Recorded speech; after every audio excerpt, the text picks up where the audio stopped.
Boa noite, meu irmão, minha irmã, meu amigo, minha amiga. Você que nos acompanha na página Pregações Espíritas no Facebook e você que está inscrito no canal Pregações Espíritas no YouTube. Sejam todos muito bem-vindos a mais uma pregação de sábado às 20 horas. Hoje, dia 17 de agosto de 2024. Como leitura preparatória para a nossa prece, nós vamos ler do Evangelho de Lucas, capítulo 9, versículos 23 e 24. Ele dizia a todos: se alguém quer vir após mim, negue-se a si mesmo, tome a sua cruz a cada dia e siga-me. Pois quem quiser salvar a sua vida, a perderá. E quem perder a sua vida por minha causa, esse a salvará. Em algumas traduções, meus irmãos, esse mesmo trecho está com, em vez do verbo negar, né, negue a si mesmo, está com renuncie a si mesmo. Né? E também, em vez de quem quiser salvar a sua vida, a perderá, e quem perder a sua vida por minha causa, esse a salvará, está quem renunciar a sua vida por minha causa, esse a salvará. Então, dependendo da tradução que nós estivermos a ler, pode ser encontrada a palavra, né, negar, o verbo negar, e perder, né, ou renunciar. Então, capítulo 9, versículos 23 e 24 do Evangelho de Lucas. Vamos fazer a nossa oração. Senhor Jesus, nosso Mestre, Deus, nosso Pai, amigos e benfeitores espirituais, espíritos familiares e simpáticos, nossos anjos guardiães. A todos vós pedimos a bênção, a intercessão, a inspiração, neste momento em que estamos reunidos em Teu nome, Senhor Jesus, para estudarmos as Tuas lições, o Teu Evangelho, a Tua doutrina santa, e hoje, refletindo sobre a lição, a virtude da renúncia, que é importantíssima e, inclusive, condição sem a qual não conseguiremos nos tornar seus discípulos. Agradecemos antecipadamente por esta meditação, por esta reflexão, por este tema, e pedimos permissão para iniciar a pregação de hoje. Que assim seja. Meus irmãos, renúncia é uma virtude que confessemos, né, reconheçamos, está muito distante ainda de nós alcançarmos. Mas nós veremos aqui, ao longo da nossa reflexão de hoje, da nossa pregação, que se nós renunciarmos de pouco a pouco no nosso dia a dia a algumas coisas com as quais nós estamos acostumados, das quais nós ainda não conseguimos abrir mão, nós vamos caminhando, nós vamos nos esforçando para chegar ao alcance, à conquista, à solidificação, à sedimentação dessa virtude, que é a virtude da renúncia. Ninguém do dia para a noite faz uma renúncia expressiva, radical,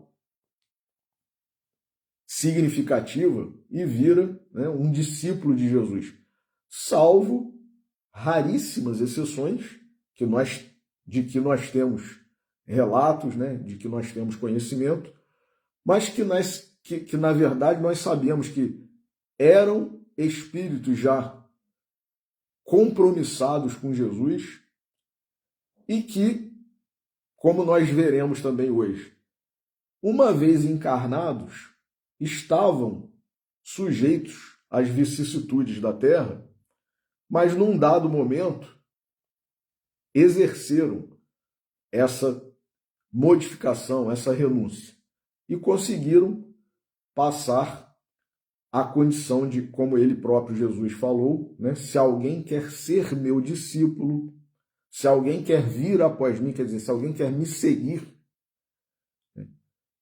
é a condição para que nós possamos, para que nós consigamos seguir Jesus, renunciar a si mesmo, negar a si mesmo, tomar a sua cruz, né? Cada um de nós tomar a cruz que nos é própria e seguir. Então, em outra passagem também de Lucas, essa que nós lemos como leitura preparatória, está no capítulo 9. Mas também tem no capítulo 14 aquela fala que inclusive está no Evangelho segundo o Espiritismo, que é o capítulo 23, intitulado Estranha Moral. Por que estranha moral? Porque são frases que Jesus proferiu que num primeiro momento, se a gente não tiver o cuidado, a atenção, a calma para fazer a interpretação correta ou ler quem fez a interpretação correta, a gente pode, de forma precipitada, né, cair numa conclusão, né, numa armadilha que o nosso ego, o nosso orgulho prega em nós mesmos, de achar que Jesus estava exortando-nos a fazer coisas que são contraditórias, que são incompatíveis com a própria moral que o Cristo veio nos ensinar, né? Será que Jesus, que disse, eu não vim destruir a lei, mas dar-lhe cumprimento, e sabemos nós que dentre os 10 mandamentos está honrar vosso pai e vossa mãe, veio também esse próprio Cristo, que disse que veio cumprir a lei, e cumprindo a lei, cumprir e exortar-nos a cumprir o mandamento que determina que nós honremos pai e mãe, ele também dizer, se vós não abandonais, né, vosso pai, vossa mãe, se vós não odiardes, como é que pode? Jesus fala para a gente honrar pai e mãe, e Jesus fala para a gente odiar pai e mãe, abandonar pai e mãe. Tem algo errado? Não, não tem nada de errado.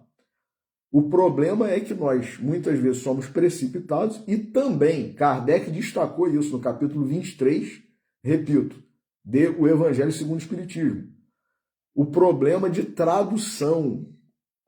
E hoje, mais do que nunca, né, há inúmeras traduções, por exemplo, do próprio Evangelho segundo o Espiritismo, e a gente vai ver, a pessoa, né, se diz conhecedora do idioma francês, a gente vai ver a tradução, a pessoa demonstra que não conhece nem a língua portuguesa, que dirá o francês, né? A gente vê pontuações, né, uso de vírgulas, ponto e vírgulas, pontos continuativos. Parece que a pessoa não sabe o que é um ponto continuativo, né? Períodos gigantescos, palavras mal utilizadas, empregos, né? Faltando concordância muitas vezes, concordância verbal, concordância nominal, tradução, né, de o Evangelho segundo o Espiritismo. Então, se a gente verifica isso nos dias de hoje, que há tantos recursos, né, para nos ajudarem, imaginemos o que não aconteceu ao longo do tempo com a tradução da Bíblia, não é mesmo? Então, Allan Kardec, ele destaca a importância de nós atentarmos para isso. O idioma grego, o idioma hebraico, o idioma aramaico, tinham expressões que às vezes podiam significar diversas coisas. Dependendo da frase, dependendo do contexto, a mesma palavra. Então Kardec, ele exorta-nos a cuidado, né? Termos cuidado. Não consideremos, só porque está escrito, odiar. E ele destaca, inclusive, eu vou pedir licença para ler aqui, ele destaca que o verbo vindo do latim, em primeiro lugar, e depois do grego, que nós traduzimos muitas vezes na Bíblia como odiar, na verdade, tanto em latim quanto em grego, não significavam odiar como nós entendemos, mas amar menos. Então não é aquele que odiar seu pai, sua mãe, aquele, né, que odiar seu irmão, sua família, né? Não, é aquele que amar menos. Então Jesus, quando fala, se alguém não odiar, ou quando Jesus fala, se alguém, tanto é assim, essa observação de Kardec está tão correta, é tão plausível, lógica, razoável, que na própria passagem da Bíblia, mais adiante, Jesus fala assim, se alguém amar mais a esses do que a mim, então amar mais, qual que é o contrário, né? O antônimo, né? É odiar? Não, é amar menos. Então, quem ama mais pode amar menos, não é? Quem ama mais passa a odiar. Não. Se Jesus tivesse usado apenas amar, quem amar a seus pais e me odiar, mas ele não fala isso. Jesus não falou isso. Jesus falou quem amar mais. Quer dizer, é a gente ser apegado demais, né, a determinadas pessoas, a determinadas coisas, determinados objetos, determinadas situações, determinadas circunstâncias, determinados títulos. Então, a gente amar mais isso, que aí sim é uma violação do primeiro mandamento, inclusive. Amarás a Deus sobre todas as coisas. Então, quer dizer, a gente está amando as coisas, está amando o pai, a mãe, o irmão, mais do que a Deus, não é? Então, é correto, né, o que Kardec fala sobre. Não é, a tradução correta não seria odiar, seria amar menos. Então, daí, só por essa observação de Kardec, a gente pode entender e também, digamos, né, ninguém está aqui para apontar o dedo para quem está se arvorando a tradutor, mas tenhamos cuidado, né? Tenhamos a nossa paciência, a nossa tolerância, a nossa compreensão, mas tenhamos cuidado, né, com essas obras que as pessoas às vezes querem para simplesmente ter lá na ficha catalográfica do livro, né? Livro dos Espíritos, Evangelho segundo o Espiritismo, tradução de... Aí aparece meu nome lá como tradutor, mas eu denoto ali no texto que eu não sei nem a língua portuguesa direito, que dirá o francês, né? E tem gente que se arvora aí, né? Ah, eu conheço o idioma francês, eu conheço isso, eu conheço aquilo. Então, quer dizer, Kardec, como o bom senso encarnado, disse para a gente ter cuidado com essa questão de tradução, porque uma palavra pode até significar algo, mas dependendo do contexto, dependendo da frase, dependendo do que o criador, o autor daquela frase quis transmitir, a gente muitas vezes traduzindo, até às vezes uma entonação, para quem é aí, né, da língua, os linguistas, os professores de língua portuguesa, de redação, né, de teatro, até uma entonação, às vezes, pode fazer uma mesma palavra ter significados diferentes, né? Então, tenhamos cuidado, né? O capítulo 23 está aqui, do Evangelho segundo o Espiritismo, a nos alertar. Kardec ele fez constar aqui no capítulo 23 a nota que diz assim, do latim, o non odit, ou do grego kai ou misei, não quer dizer odiar, porém amar menos. O que o verbo grego misein exprime ainda melhor o expresso verbo hebreu de que Jesus se há de ter servido. Olha aí, o bom senso falando mais alto. Jesus não deve ter empregado o verbo odiar, mas sim amar menos. Esse verbo não significa apenas, ele dependendo do contexto, da frase, da entonação, ele pode significar odiar, mas não apenas odiar, mas também amar menos, não amar igualmente, não amar tanto quanto a um outro. Então, tem uma explicação aqui, uma nota maravilhosa, né, que elucida, esclarece essa questão. Então, só para a gente começar, né, essa introdução, né, de que tenhamos cuidado com o que a gente lê, porque muitas vezes não retrata fielmente aquilo que o autor quis dizer. E a gente, às vezes, embarca nisso de forma desavisada, descuidada, né? Ou até, muitas vezes, mal intencionada mesmo, adulterando, né? Querendo dizer que o autor quis dizer isso assim, assim. E aí a gente dá, né, a gente enviesa, né, dá o viés que a gente quer. Por quê? Porque não, isso pode significar, né, traduzido pode ser isso assim, assim. Calma lá, né? Vamos com cuidado. A gente está atribuindo significado à palavra de Jesus. Então, quem somos nós para dizer o que Jesus quis dizer? Né?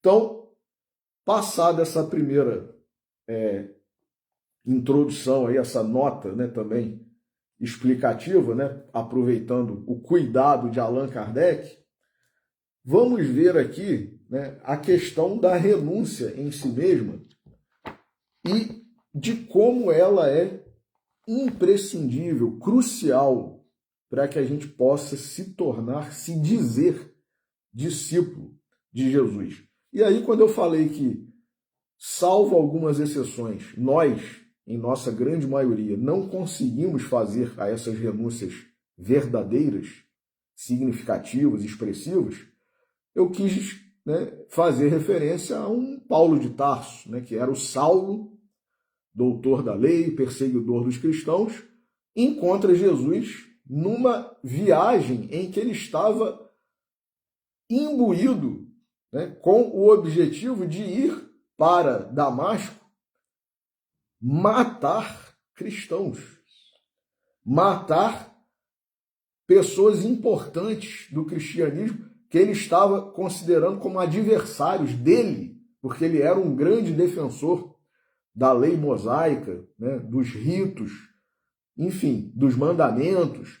E essa doutrina nova, né, propagada, disseminada por esse tal Jesus, né, Jesus de Nazaré, esse carpinteiro e tal, isso não podia continuar, porque isso era Saulo, né, então Saulo, considerava uma blasfêmia, uma heresia. Então, quer dizer, ele era um defensor da lei, da religião, mas estava com uma visão, digamos, fanatizada, radical demais, né? E extremos nunca são bons. A gente tem que ter o equilíbrio, né? Jesus é o exemplo disso. Jesus não foi fanático, né? Ele convidou pessoas a segui-lo. Se a pessoa não quisesse, ele até às vezes dava algum ensinamento, né, alguma advertência, mas, bom, cada um sabe de si, né? Segue-me tu, né? Ah, Senhor, não pode. Então tá, ué. Na hora que a pessoa cair em si, né, na hora que a pessoa acordar, ela vai. Mas Jesus nunca impôs nada. Jesus não criou uma religião, para começar, né? Então, ele fazia o convite. Quem quisesse seguir, né, não estabeleceu normas, regras, né, tem que fazer. Não, o que ele disse aqui exatamente parece uma regra, né, imposta, mas não é, é algo que a gente escolhe fazer. Por isso que aí sim, quando Saulo se transformou em Paulo, quando ele teve a visita de Jesus na estrada, na viagem, e ele viu, ele percebeu, né, quem era Jesus, no mesmo momento ali, ele que era um perseguidor, né, Ele, inclusive no livro Paulo e Estevão, de Emmanuel, aparece, né, esse pensamento que Paulo nutria, né? Na verdade, ele se achava perseguido por Jesus, porque em tudo quanto era lugar a que ele ia, ele encontrava alguém falando de Jesus, alguém que tinha acabado de se converter, né? Então ele começou a ficar mais irritado ainda, com mais raiva, com aquela sana de querer destruir tudo e todos relacionados ao cristianismo, né? Aquela doutrina do Cristo. Então, Jesus aparece para ele e fala exatamente o contrário. Saulo, Saulo, porque me persegue. E ele estava se sentindo perseguido. É muito interessante. Mas aí, quando ele cai em si, né? Não somente cai do cavalo, mas cai em si, que é também um momento maravilhoso que todos nós devemos orar para nós termos esse momento, né? Que é um ensinamento que Jesus deixou na parábola do filho pródigo. E caindo em si, levantou-se e foi ter com seu pai, né? Quando a gente cai em si, a gente muda. A gente renuncia, a gente se transforma, a gente se converte, mas a gente tem que cair em si, né? Antes disso, a gente tem falsas renúncias, falsas conversões, falsas mudanças, né? Mas nós temos que nos esforçar. Esses grandes, como eu acabei de dizer, Saulo, que se transformou em Paulo, Maria de Magdala, né, saiu da vida de pecado, de ostentação, para a vida de pureza e de seguidora genuína de Jesus Cristo, tanto que foi a mensageira da ressurreição, né, de Jesus. São poucos, e são espíritos, a gente sabe, que já haviam se compromissado com Jesus desde antes de encarnarem. Só que, uma vez encarnados, a gente está sujeito aqui às vicissitudes, né, da vida, do mundo. Poucos são os que conseguem, né, não cair em tentação. E, inclusive, né, a personagem, né, que a gente sabe que é real, Alcione, do livro Renúncia, tem o título de Renúncia, quando ela quis vir, já não precisava mais reencarnar, estava em Sírios, cuidando das questões da harmonia, da música, né, para elevar a energia do nosso planeta aqui, Terra, com músicas mais sublimes, né, com músicas mais elevadas, harmonia mais próxima do que a gente poderia chamar de música celeste, música divina. Ela não precisava mais encarnar. Ela que havia sido Célia Lúcio, nos 50 anos depois, lá no início da era cristã, no ano no ano 130, né? Os primeiros anos ali do século II, né?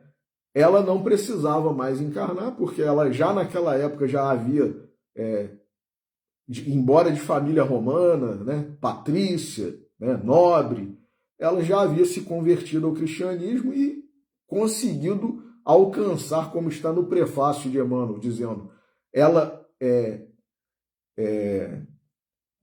exemplificou, né, verdadeiramente todas as lições do Mestre, vivenciou, exemplificou todas as lições do Mestre Jesus.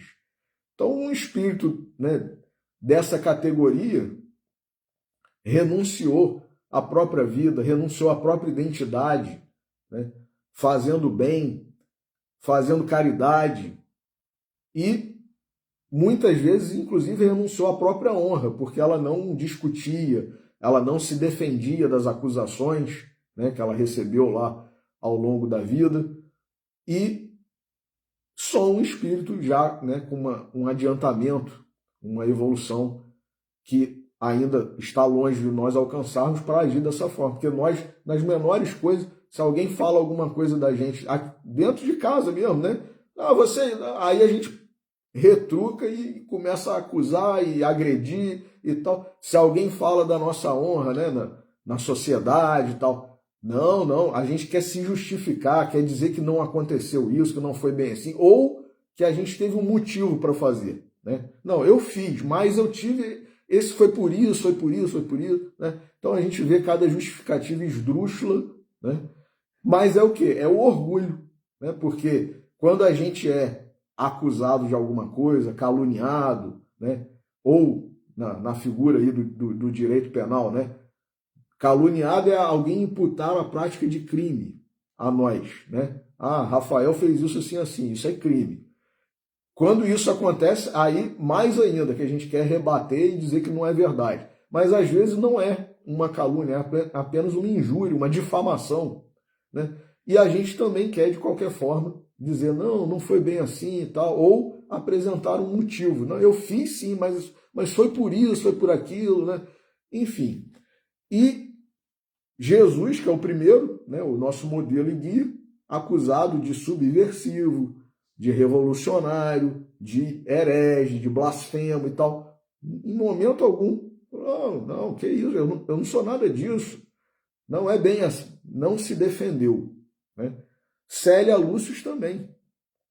Ela não se defendeu em momento algum. Né? E quando ela estava lá querendo reencarnar para ajudar o seu grupo, né, familiar, a sua família espiritual, né, os mais próximos do seu coração, ela foi advertida. Olha, você tem certeza?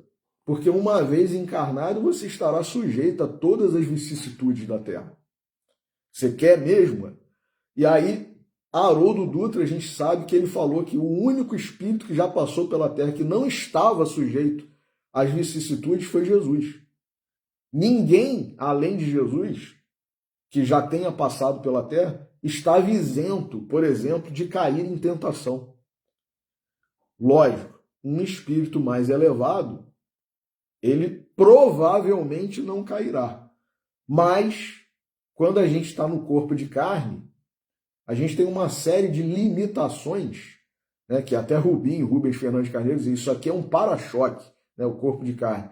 Então, a gente, às vezes, está, né, amortecido por causa do corpo de carne, por causa do véu do esquecimento, né? E aí a gente acaba, às vezes, fazendo algumas coisas que a gente sabe até que são erradas, mas que, justamente como eu acabei de falar, a gente vai apresentar um motivo, não, foi por causa disso que eu fiz isso assim, assim. E o verdadeiro cristão, o verdadeiro convertido, o verdadeiro discípulo de Jesus, não vai usar motivo nenhum para justificar um erro. E Célia, como Alcione, também, né, passou por essa situação aí de renunciar. Ela estava em Sírios, meus irmãos. Um plano muito mais elevado do que o nosso aqui na Terra. E ela quis vir, né, justamente para ajudar os seus. Então, no livro de Vinícius, Em Torno do Mestre, o capítulo intitulado Renúncia, ele diz assim: não pode haver progresso integral, vejamos, não pode haver progresso integral sem renúncia. A obra do aperfeiçoamento do nosso espírito é urdida de renúncias sob aspectos multiformes. Então, são várias renúncias que nós temos que exercer. Não há caráter consolidado que não se funde numa série de renúncias. Quem não sabe renunciar jamais firmará as bases seguras de sua evolução. Renunciar é vencer. Vencer é viver. A redenção é impraticável fora da órbita das renúncias. Só nesse ambiente o espírito conquista a liberdade e firma o seu império. Então, o primeiro parágrafo aqui, Vinícius já está dizendo, a gente não consegue alcançar um progresso verdadeiro, completo, sem renunciar. E aí a gente lembra, né, do professor Clóvis Tavares, quando ele dizia que nós temos os nossos pecadinhos prediletos. Então, se a gente quer evoluir, se a gente quer crescer, se a gente quer progredir espiritualmente, moralmente, a gente tem que começar a fazer essas pequenas renúncias. que às vezes a gente fala assim, poxa vida, mas é só isso. Nem isso eu vou poder fazer. Nem isso eu vou poder, né, comer, beber. Né? Então, se a gente não consegue fazer essas pequenas renúncias, é por quê? Porque está prevalecendo em nós um comodismo, né? Um sensualismo que não tem a ver somente, como eu sempre digo, não tem a ver somente com questões sexuais, né? Sensualismo tem a ver com os nossos sentidos. Então eu não vou poder, né, usufruir dos prazeres que os sentidos nos proporcionam. Então, se a gente não abrir mão, se a gente não renunciar a essas pequenas coisas, como que a gente vai conseguir renunciar a grandes coisas? Né? Então, continua Vinícius aqui. O homem é um animal que se espiritualiza. Veio do império dos instintos e caminha para o reinado da razão. O desenvolvimento harmônico dos atributos do espírito, inteligência, razão, vontade e sentimentos, determina naturalmente o recuo do instinto. Não tem como a gente continuar muito animalizado, muito instintivo, querendo ser considerado ou se considerar mais evoluído, né? Mais espiritualizado. À medida que o espírito assegura seu poder, a animalidade se restringe. Semelhante transição de um para outro reino é obra da renúncia. Então a gente, por exemplo, como Chico Xavier, um exemplo maravilhoso também de renúncia. Dormir menos para poder trabalhar, para ir lá no trabalho assistencial, no grupo, na igreja, né? Fazer o trabalho em prol do nosso próximo. Puxa vida, mas hoje é o único dia na semana que eu tenho para acordar mais tarde. Então a gente está dando vazão à preguiça. Preguiça que é um dos pecados capitais, né, na simbologia aí e na dogmática da igreja. Então, eu não vou renunciar, né, ao meu soninho, né, ao meu descanso. Então, para dar passe, para participar da reunião mediúnica, não pode mais beber bebida alcoólica. Puxa vida, mas eu já levo uma vida tão estressante, tão isso, tão aquilo, nem a minha cervejinha, nem o meu vinho para eu relaxar um pouquinho. Então, quer dizer, está prevalecendo um monte de circunstâncias, né, de comodismos, de egoísmos, para me satisfazer. Né? Puxa vida, eu vou ter que abrir mão disso para poder...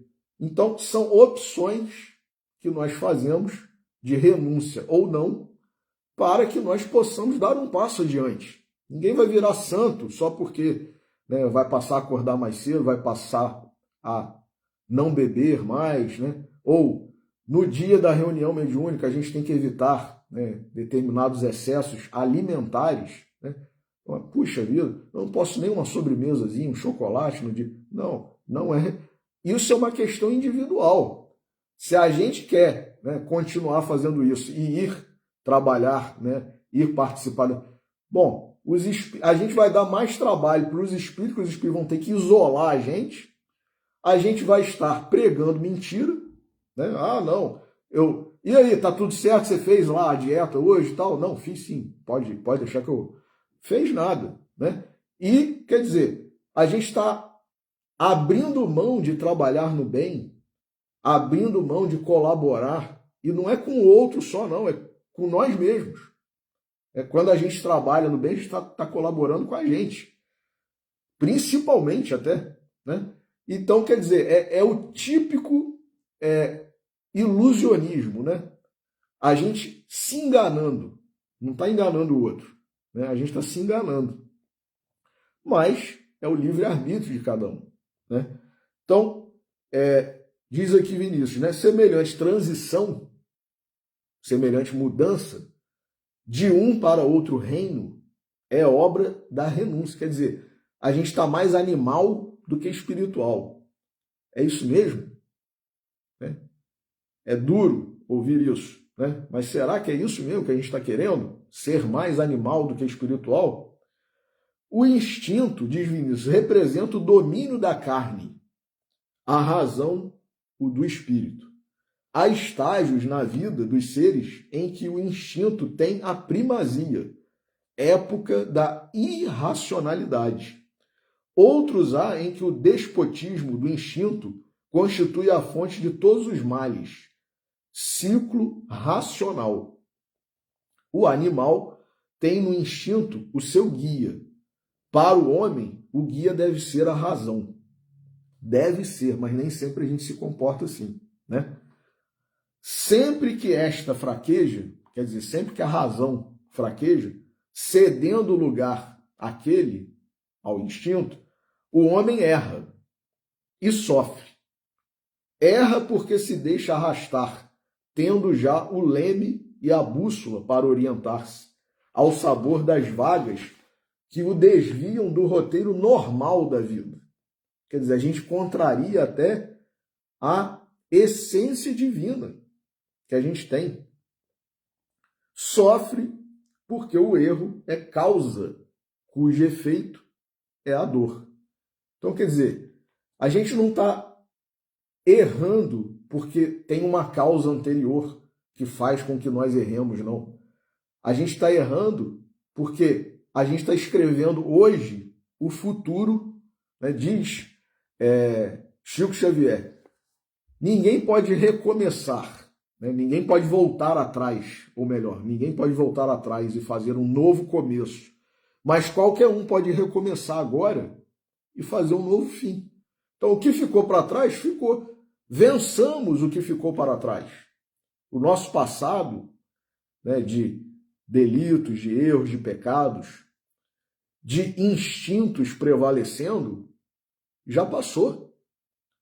Hoje, a gente está aqui aprendendo, lutando, com a bênção, inclusive, dessa doutrina maravilhosa que tanto nos esclarece, tanto nos ajuda, e a gente quer permanecer, né, no erro, no pecado, no instinto. A gente é um corpo de carne ou a gente é um espírito? Então, o instinto, diz Vinícius, não reúne os requisitos necessários para satisfazer as aspirações do espírito. Antes, constitui-lhe embaraço. Tudo que é prazer do corpo, né, prazer material, é fugaz. Por isso que a gente quer mais, sempre. Então, eu como uma barra de chocolate, eu como um doce, um bolo, e aquilo proporciona um prazer. Só que acabou, né? O bolo, acabou o doce, acabou a barra de chocolate, daqui a pouco eu vou querer mais. Inclusive, nós sabemos hoje, com o avanço da ciência, né, da medicina, que açúcar é algo péssimo para o organismo. Não é só para quem é diabético, não. Para todo mundo. Inclusive, é tóxico e causa dependência, causa vício, né? Por isso que a gente fica nessa.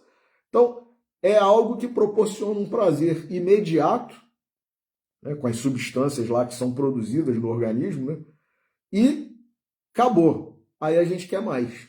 Então eu quero mais doce, eu quero mais bolo, eu quero mais chocolate, eu quero mais isso, eu quero mais aquilo. E aí, né, a gente sabe dos malefícios que isso causa no nosso corpo, no nosso organismo. E outras coisas também, né, como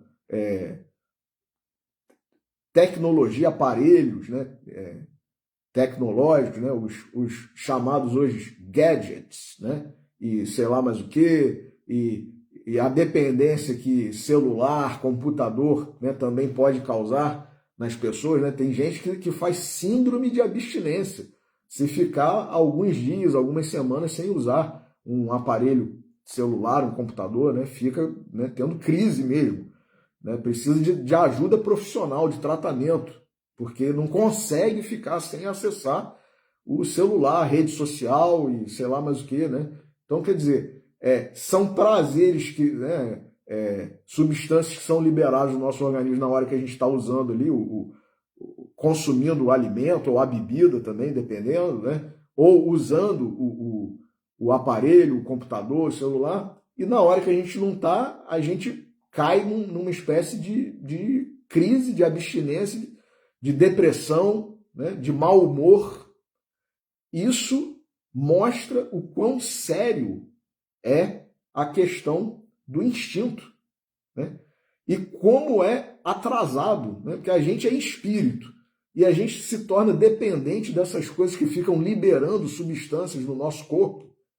É algo, né, preocupante. Então, por ser passageiro, por ser viciante, né, e por fazer mal quando a gente não está vivenciando aquilo ali, a gente tem mais do que provas de que a gente precisa procurar outras coisas que não são fugazes, passageiras, mas sim perenes. É aquilo que nos proporciona prazer verdadeiro, alegria, felicidade espiritual. E como que a gente pode alcançar isso? Com o trabalho no bem, com a caridade, com o estudo, né? Que é uma das formas, inclusive, como está lá no Livro dos Espíritos, né? O que é trabalho? Trabalho é toda ocupação útil. Então, na medida em que a gente está perdendo tempo com alguma coisa, com alguma futilidade, com algo que não vai nos acrescentar nada, a gente não está aproveitando o tempo, né? Não está usando da melhor forma, a gente está gastando, desperdiçando. Então, se a gente quer ter, né, felicidade, prazer de verdade, e que é algo que permanece, a gente tem que procurar as coisas que não são essas que muitas vezes a gente, né, cai na armadilha ou a gente se coloca na armadilha, né? Então, diz Vinícius aqui, isso só acontece pela renúncia. A grande maioria dos homens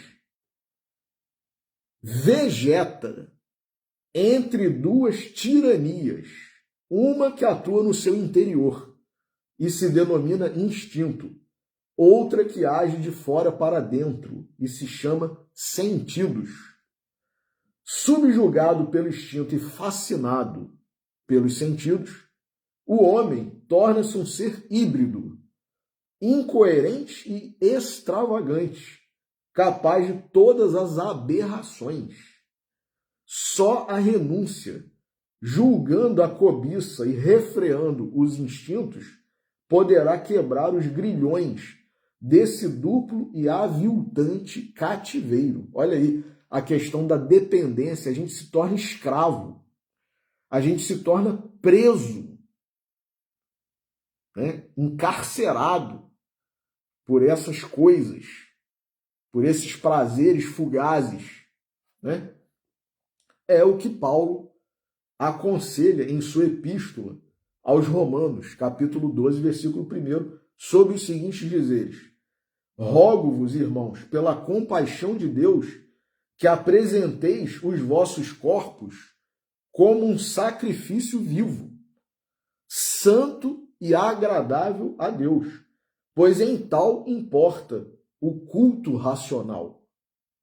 E não vos conformeis com este mundo, mas transformai-vos pela renovação da vossa mente, para que proveis qual é a boa, agradável e perfeita vontade de Deus.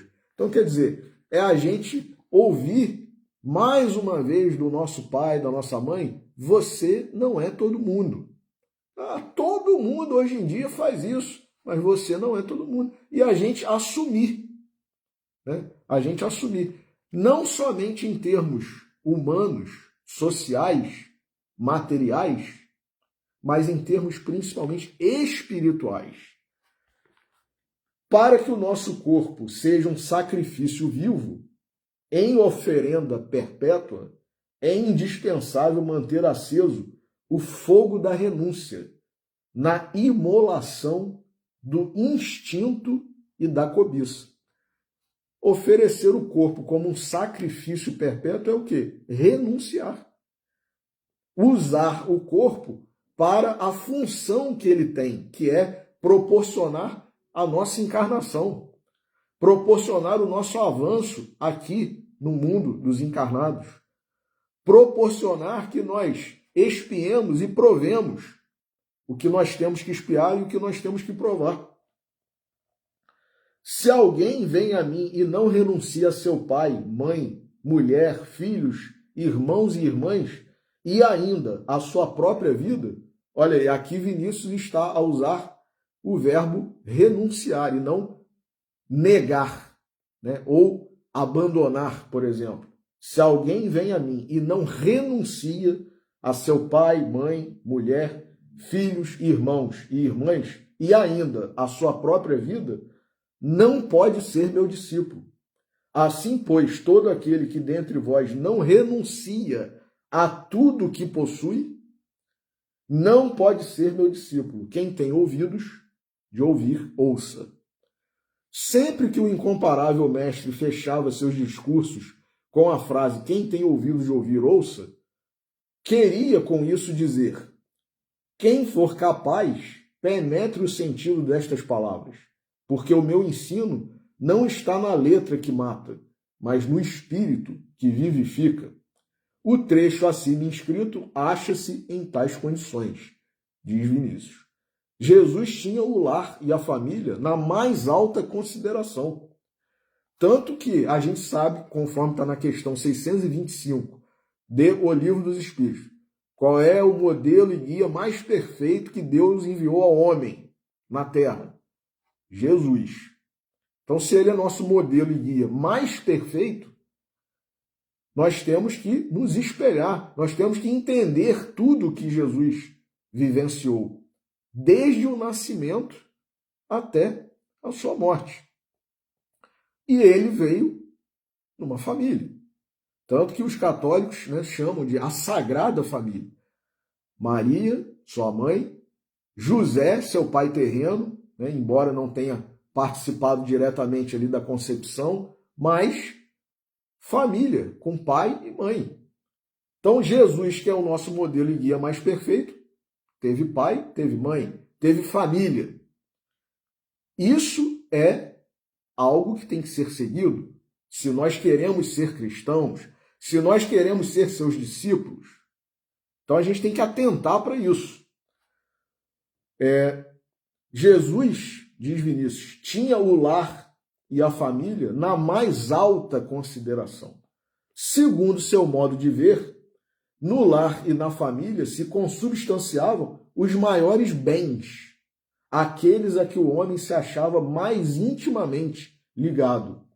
Daí citar precisamente o lar e a família, ao lado da própria vida, como os objetos que fazem jus aos nossos maiores afetos e ao nosso mais profundo e radicado apego. Todavia, continua Vinícius, esses tesouros devem ser renunciados quando constituam embaraços à obra da redenção de nossos espíritos. Mas aí a gente também não pode ser precipitado aqui na leitura de Vinícius. E ele diz, mas afinal, de que consta essa renúncia e como deve ser executada? Aqui cumpre lembrar a observação do Senhor. Quem tiver ouvidos de ouvir, ouça. Será que Jesus, né? Agora eu estou fazendo um parênteses aqui. Será que Jesus quis que nós abandonássemos nosso pai, nossa mãe? Nossos irmãos, nossas irmãs, nossos filhos, nossas filhas, a nossa família, em termos gerais, ou a nossa vida? Isso, para alguns, pode remeter até ao suicídio. Opa, calma aí. Será que é isso mesmo? Não. Calma, tenhamos calma. A renúncia, diz Vinícius, tal como Jesus a estabelece, não significa, no que respeita à família, o seu abandono, nem o arrefecimento do afeto que une os corações destinados a viverem sob o mesmo teto. E no que concerne aos bens temporais, a renúncia não importa tampouco em abrirmos mão de tudo que possuímos, transformando-nos em párias ou mendigos. Opa, calma aí. Repete aí, Rafael. Vou repetir então. A renúncia, tal como Jesus a estabelece, não significa, no que respeita à família, o seu abandono, nem o arrefecimento do afeto que une os corações destinados a viverem sob o mesmo teto. E no que concerne aos bens temporais, a renúncia não importa, tampouco, em abrirmos mão de tudo que possuímos, transformando-nos em párias ou mendigos. Ué, não entendi. Então vamos explicar. Nós muitas vezes temos missões de termos riqueza na nossa vida material, e isso está explicado no livro Evangelho segundo o Espiritismo e no livro dos Espíritos. Propriedades da riqueza, missão do homem inteligente. Às vezes a pessoa vem com a missão de ter uma riqueza e fazer uso dessa riqueza em prol do próximo, em prol da caridade, em prol do bem comum. Então pode ser um milionário que emprega o seu dinheiro ajudando, né, as pessoas, criando empregos, que é ajuda melhor do que você proporcionar emprego para alguém, dando dignidade, remunerando aquela pessoa por um serviço que ela elabora, por um trabalho que ela realiza. Isso é maravilhoso, meu irmão. Então, é diferente do sujeito que é rico e quer empregar a riqueza só para usufruir as benesses do mundo, os prazeres e tudo do bom e do melhor, e aí sim ter uma vida sensual, ter uma vida que mais nos aproxima dos animais do que dos espíritos mais adiantados. Então, essa que é a questão. Então, eu devo renunciar à minha riqueza, eu devo renunciar à minha herança. Não, faça bom uso dela. Mas o que é fazer bom uso? Empregar no bem comum do próximo, da sociedade, criar uma empresa, criar uma instituição de caridade, um hospital, uma fundação, proporcionar progresso para algumas comunidades, melhorias na condição de vida das pessoas. Você pode fazer tudo isso? Você tem condições? Então faça. Então, a renúncia aqui não é abrir mão do dinheiro, da riqueza, não. É abrir mão do egoísmo. Renúncia ao egoísmo. Renúncia ao sensualismo. Aí sim, né? Então, renúncia, segundo o critério evangélico, diz o ministro, quer dizer capacidade moral, força de caráter capaz de sobrepor em qualquer emergência ou conjuntura a causa da justiça e da verdade acima de todos os interesses, de todas as volições, quer dizer, todas as vontades e prazeres, e mesmo acima das nossas mais legítimas e caras afeições. Aí sim, né, em vez da gente ser egoísta e proporcionar um bem só à nossa família, aos nossos mais próximos, proporcionar a todos, que a gente puder. Tal é a condição, diz Vinícius, sine qua non, sem a qual, estabelecida por Jesus para nos tornarmos seus discípulos. Essa importantíssima questão tem sido mal interpretada pela teologia de certos credos cristãos. Do estrabismo teológico nasceram os conventos. Os reclusos das celas supõem com isso apressar o dia da redenção de suas almas. Enganam-se redondamente, pois antes retardam a aurora desse dia glorioso. Não é fugindo da sociedade e se isolando egoisticamente entre as paredes de um cubículo que aceleraremos a evolução dos nossos espíritos. Os trânsfugas perdem oportunidade de avançar na senda do progresso porque evitam as lutas. É enfrentando os nossos inimigos, dentre os quais a morte é o derradeiro a vencer, no conceito de Paulo, que caminharemos com passo seguro na conquista do porvir. os tabernáculos eternos não se abrem com gazua. E que pretendem os habitantes do claustro, se não abri-los com chave falsa? Os instintos amortecidos pelos cilícios e pelos jejuns contínuos não foram vencidos, não foram subjugados, acham-se apenas impossibilitados de ação mediante processos anormais e, portanto, condenáveis. A virtude de convento é como a planta de estufa, só medra a coberto das intempéries.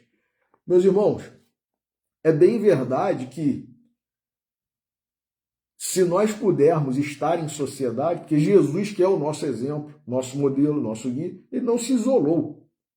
Muito pelo contrário, Vinícius vai dizer isso aqui agora. Não é tal a renúncia ensinada por Jesus, que deu os mais inequívocos exemplos de sociabilidade, convivendo com os pecadores, tomando parte nos seus jantares, bodas, festins, a despeito mesmo das censuras acrimoniosas do farisaísmo que o cobriria de apodos por isso. Então, entre viver, né, em sociedade, participando de tudo e tal, sem se contaminar, é o que Paulo disse, não vos conformeis com este mundo, não tomai a forma. Não tomai a forma. Jesus participou, mas não pecou, né? Não... Ah, mas Jesus fez isso. Meus irmãos, nós temos que entender que acima de qualquer coisa está o equilíbrio, o bom senso. Radicalismo nunca é saudável. Fanatismo também não. Agora, na nossa condição espiritual, de espíritos atrasados, a gente consegue fazer tudo com equilíbrio? Não. A verdade é essa. Então, é melhor, às vezes, a gente tomar determinadas decisões de, isso assim, eu não vou fazer mais, porque a gente não sabe dosar. A gente não sabe, eu vou até aqui. Mais do que isso, eu já sei que eu estou exagerando, que eu estou pecando, que eu estou escancarando as portas para, né, que os espíritos aí que gostam de desordem, de bagunça, se aproximem de mim, né? E eu, dando aso a esse tipo de energia, de sintonia, venha a fazer coisas das quais eu vou me arrepender mais tarde, né? Mais tarde não é numa vida futura só não, na própria vida, na própria encarnação.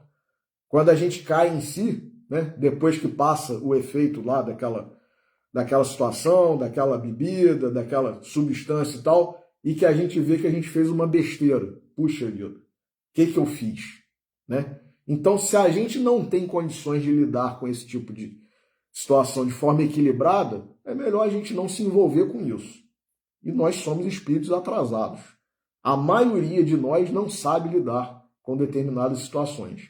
Então, entre uma coisa e outra, é melhor a gente não dar chance, digamos assim, né, para que aconteçam essas coisas. E, inclusive, a renúncia, a palavra renúncia, se nós lermos, né, os livros da doutrina, as obras, mensagens que estão na Revista Espírita, por exemplo, a melhor profilaxia, que é medida preventiva, e também o melhor remédio para nós não continuarmos num processo obsessivo ou não darmos maiores possibilidades, maiores chances, maiores aberturas para que espíritos que querem atualmente o nosso mal, a nossa desgraça, né, tenham êxito, né? Qual é o melhor remédio, a melhor profilaxia? Renúncia. Então, vou renunciar a isso, vou renunciar àquilo outro, para que eu não possibilite, para que eu não abra a porta, não escancare os portões. Então, nos livros de André Luiz, por exemplo, né, a gente tem exemplos disso no livro Sexo e Destino, por exemplo. Né? Um personagem lá, um espírito dentro de casa, sugerindo que ele bebesse uma bebidinha alcoólica, olha lá. E aí, às vezes, ele tentava resistir, achava que era uma ideia da cabeça dele, mas puxa vida, essa hora da manhã, aí ele olhava para a bebida ali na estante e tal, e o Espírito soprando no ouvido dele, né? Bebe, eu tô com sede, minha boca tá seca, olha só, olha ali. E aí, depois de muito insistir, o Espírito conseguia e ele dando vazão a isso. Então, para não ocorrer esse tipo de coisa, seja no campo da bebida, no campo do sexo, no que for, renúncia, profilaxia e remédio ao mesmo tempo, né? Então, e nós sabemos, né, que entre viver isoladamente e viver numa vida de pecado, é melhor viver isoladamente. Agora, qual foi o exemplo que Jesus nos deu? Né? Jesus viveu isoladamente? Ah, com esse tipo de gente eu não falo, eu não interajo. Nesse tipo de lugar eu não vou. Né? A esse tipo de lugar eu não vou. Esse tipo de festa eu não participo. Não, Jesus não, em momento algum, Jesus se isolou, se ausentou, pelo contrário, participou, né? E foi, como disse Vinícius aqui, apodado, quer dizer, acusado, né? Difamado, por conta disso. Mas ele é nosso modelo e guia, mais perfeito. Então, se a gente, porém, Paulo também nos advertiu em relação a isso. Se a gente não consegue se conter, é melhor renunciar totalmente. Aí ele dizia em relação aos homens, né? Se o homem não consegue se conter, case-se. Não é para ser um depravado, né? Um promíscuo, não é nada disso. Se o homem não consegue se conter, renunciar, né, a algumas questões, case-se. Agora, se conseguir virar, né, um discípulo, um sacerdote, como, por exemplo, vou citar de novo, Chico Xavier, renunciou à vida de família. Não casou, não teve filhos. Ah, alguns podem dizer, mas foi por egoísmo. Não, não foi não. Não foi por egoísmo, foi por renúncia. O tempo que ele tinha e que ele não tinha, ele dedicava ao trabalho do bem. Então, às vezes, se a gente estivesse envolvido com esposa, filhos, aí, né, quer dizer, quanto que ele deixaria de trabalhar porque ele estaria envolvido com as questões familiares? E não abandonou seus irmãos, não abandonou seu pai, mas renunciou, né, à vida de homem, chefe de família, homem casado, com os filhos. Né? Então, a gente tem que entender isso. E para terminar aqui o nosso estudo de hoje, então, esse capítulo de Vinícius é maravilhoso, né? Livro Em Torno do Mestre, capítulo intitulado Renúncia. E também, né, voltando à questão aqui da reclusão dos sacerdotes, né, das sacerdotisas, as freiras, os padres, né? Muitos deles se isolam por renúncia, né? Justamente porque, entre viver uma vida pecaminosa, que eu sei que se eu tivesse, né, lá fora, eu não teria freios, eu não teria força, às vezes, para superar, para negar, para não cair em tentação, eu prefiro viver uma vida de clausura. Porém, muitos deles não se limitam ali à circunscrição do convento, do mosteiro. Vou citar um exemplo aqui, como, por exemplo, a Madre Teresa de Calcutá. Né? Era uma freira, era uma irmã de caridade, e ela saía às ruas. Foi também, né, difamada, apodada, né, porque quebrava as regras da igreja e tal. Mas qual o exemplo melhor que a gente tem de caridade, né, de uma irmã, de uma freira, do que Madre Teresa de Calcutá? Aqui no Brasil mesmo, né, Irmã Dulce, que foi recentemente até beatificada, né, canonizada, Santa Irmã Dulce. Então, também, né, saía para fazer caridade. Não se restringia, né, aos muros do seu convento. Então, mesmo entrando, né, para uma vida de clausura, o padre, a freira, a irmã podem se dedicar à caridade. E, às vezes, é sim um ato de renúncia. Então, não estou aqui a contradizer Vinícius. É melhor que nós estejamos em sociedade, porque esse é o exemplo que Jesus nos deu. Mas se nós não conseguimos evitar o pecado, o erro, vivendo, né, e estando em contato com essas coisas que podem nos levar ao erro, ao pecado, que nós renunciemos à nossa vida em sociedade, à nossa vida em família, muitas vezes. Mas não nos limitemos a ficar somente dentro, né, do convento, do mosteiro ou no nosso quarto lá, apenas em oração. Que nós saibamos, né, estender a nossa dedicação, a nossa renúncia ao necessitado que está ali do lado de fora, às vezes na calçada do próprio convento, do próprio mosteiro. Emmanuel, no livro Espírito da Verdade, psicografado por Chico Xavier, que é de espíritos diversos, né? E é um livro que comenta itens do Evangelho segundo o Espiritismo. E esse capítulo que nós vamos ler, que é o capítulo 59, intitulado Renúncia, ele comenta exatamente o item 5 do capítulo 23 do Evangelho segundo o Espiritismo, que é o capítulo Estranha Moral, que fala, dentre outras passagens, dessa que nós abordamos hoje, que Jesus fala, inclusive, para quem não renunciar a seu pai, sua mãe, seu irmão, sua irmã, sua mulher, tal, sua família e a sua própria vida, não pode ser meu discípulo, né? Então, Emmanuel diz, se teus pais não procuram a intimidade de Cristo, renuncia à felicidade de vê-los comungar contigo o divino banquete da Boa Nova e ajuda teus pais. Então vejamos a renúncia, muitas vezes a família não é o que a gente acha que tem que ser. Emmanuel está a nos esclarecer aqui. Se teus filhos permanecem distantes do Evangelho, renuncia ao contentamento de sentir-lhes o coração com o teu coração na senda redentora e ajuda teus filhos. Se teus amigos não conseguem ainda perceber o amor de Jesus, renuncia à aventura de guardá-los no calor de tua alma ante o sol da verdade e ajuda teus amigos. Renúncia com Jesus não quer dizer deserção, expressa devotamento maior. Nele mesmo, o Senhor, vamos encontrar o sublime exemplo. Esquecido de muitos e por muitos relegado às agonias da negação, nem por isso se afastou dos companheiros que lhe deram as angústias do amor não amado.